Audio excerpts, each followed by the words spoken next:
Je suis chargée de développement RH depuis 2020. Et moi depuis 2022. Au niveau du recrutement, donc on va être en lien avec le manager tout au long du process. Et ensuite, nous, principalement, donc ce qu'on va faire avec Florine, c'est faire des entretiens téléphoniques. Et une fois que tout est bon, on va pouvoir organiser des entretiens. Et ensuite, on va passer sur la partie donc intégration. Donc on va proposer une rémunération à la personne.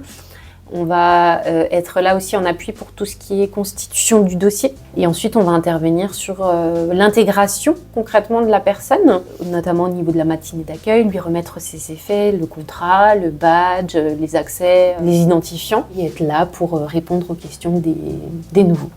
En complément de la partie recrutement, on suit aussi tous nos agents qui sont contractuels au SDEA. Donc on va suivre tous les points d'étape en fait d'une arrivée chez nous. Marie va gérer toute la partie reclassement, mobilité. Donc le reclassement et mobilité, ça veut dire quoi? Ça veut dire que chaque agent au SDEA qui a un souci de santé quelconque va être repositionné sur un poste en interne. Et mobilité, donc mobilité interne, donc dès qu'un agent fait le choix d'intégrer un nouveau poste, on l'accompagne dans cette démarche-là.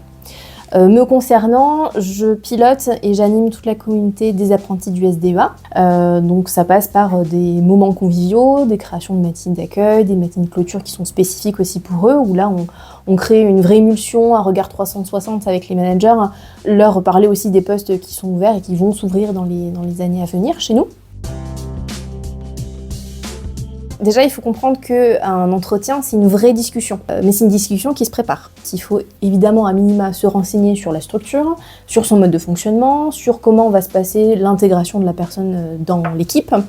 Voilà, s'intéresser à tous ces aspects-là qui aussi gagent de la motivation à nous rejoindre. Et un autre conseil, c'est de rester naturel, de ne pas jouer un rôle autre que ce qu'on pourrait être, c'est de ne pas se survendre.